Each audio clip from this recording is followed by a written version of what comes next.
Hello, everyone. In this lesson, we are working on a TOEFL writing task called Write an Email.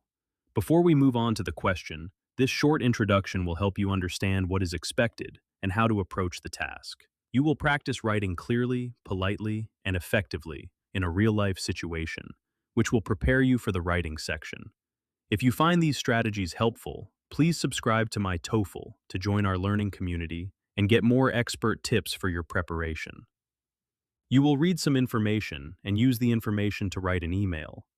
You will have 7 minutes to write the email. Your university's Career Services Office helped you with your resume last month. In this first part, the text sets the stage for our email. The phrase, helped you with your resume last month, is critical because it establishes a previous relationship. This means your tone should be appreciative and professional. Mentioning last month helps the office identify who you are and when you visited, which is a key detail for a realistic professional email. You have an important job interview next week and would like to schedule a practice interview, but the online scheduling tool shows no appointments available. Now we see the conflict. You have an important job interview next week, which creates a sense of urgency. The problem is that the online scheduling tool shows no appointments available. This tells us exactly why you are writing. You need to explain this situation clearly so they understand why you are reaching out directly instead of just using the website. Write an email to the Career Services Office. In your email, do the following.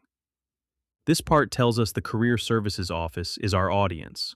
When you write to a university department, you want to maintain a polite and formal tone. The phrase, do the following, is a signal that there are specific requirements you must cover to get a high score. Missing even one of these points can lower your grade, so pay close attention to the list that follows. Thank them for their previous help with your resume. The first requirement is to thank them for the help they already gave you. This is essential for building a positive professional relationship. In the scoring rubric, showing that you can handle social conventions like expressing gratitude is very important. Using words like appreciation or sincere thanks will demonstrate your high-level vocabulary and understanding of email etiquette. Explain your need for a practice interview soon. Next, you must explain your need for a mock session. You should emphasize that it is for an important interview next week. Providing this specific context helps the reader understand the urgency. From a scoring perspective, being clear and concise about your purpose is a hallmark of an effective writer. Make sure the transition from your thank you to your request feels natural. Ask if any appointments might become available. The final requirement is to ask if any appointments might become available. This is your main request. You should phrase this as a polite inquiry rather than a demand. Mentioning potential cancellations shows that you are being flexible and understanding of their busy schedule. To get a high score, your request should be direct but respectful, showing you can use complex structures for polite questioning. Write as much as you can and in complete sentences. Your response. careers@university.edu. The recipient is a professional department. Writing to an email address like this signals that your content should be formal. You are not writing to a friend, so your language should be polished and respectful. This helps set the professional atmosphere for the entire response. Practice interview availability. A good subject line like practice interview availability is vital. It uses keywords that let the recipient know exactly what the email is about before they even open it. In a real-world setting and on the TOEFL, a clear subject line shows you understand how to communicate efficiently. To start your email, focus on a polite greeting and then immediately address the first requirement. Begin by mentioning the previous help you received. This creates a bridge between your past interaction and your current request. Aim for a tone that is both grateful and professional right from the very first sentence. Dear Career Services Team, we begin with Dear, which is the standard, polite way to open a formal or semi-formal email. Then we add Career Services Team, which identifies the group of people you are contacting. Using the word team is a great way to address a whole department when you do not have a specific person's name. We end this part with a comma to follow proper punctuation rules. Let us start the first paragraph. Here, your goal is to fulfill the first task requirement by expressing your gratitude for the help you received previously. I am writing to extend my sincere appreciation for the comprehensive feedback your department provided on my resume last month. The student starts with I am writing to, which is a classic professional way to state the purpose of your email. Then, they use the phrase extend my sincere appreciation to provide a very high level and formal thank you. This is followed by for the comprehensive feedback to explain exactly what they are thankful for, using a strong adjective like comprehensive to show value. Next, your department provided clarifies who gave the help.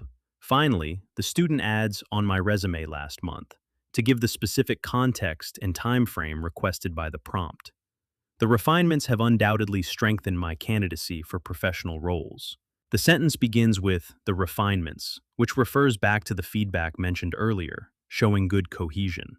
Then, the word have undoubtedly strengthened uses a powerful adverb and verb combination to show the positive impact of their work. The final part, my candidacy for professional roles, explains that the help made the student a better job applicant, which is a great way to show that their services were effective.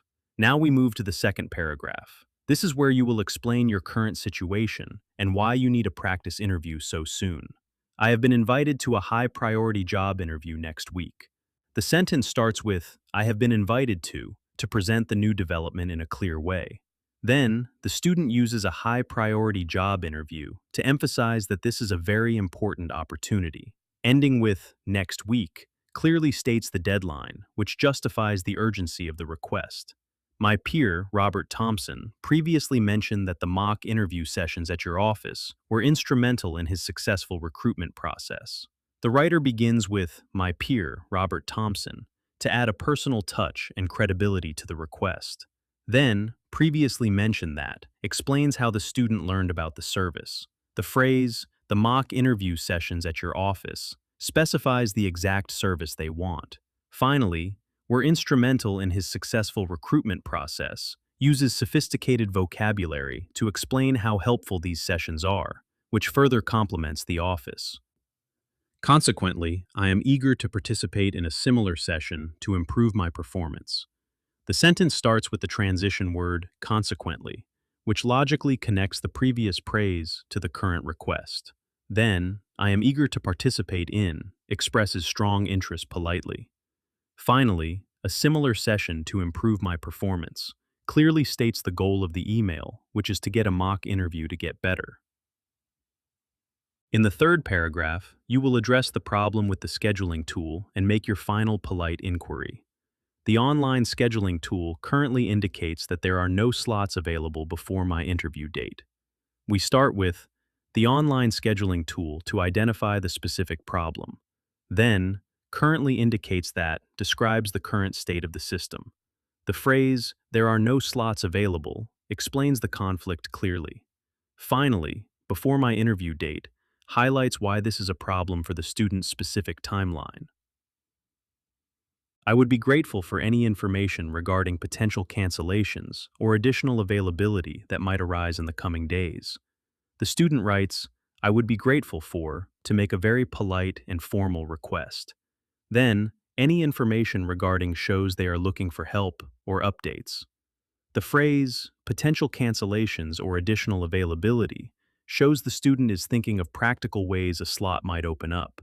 Finally, that might arise in the coming days, sets a time frame for when they hope to hear back. Now it is time for the sign-off.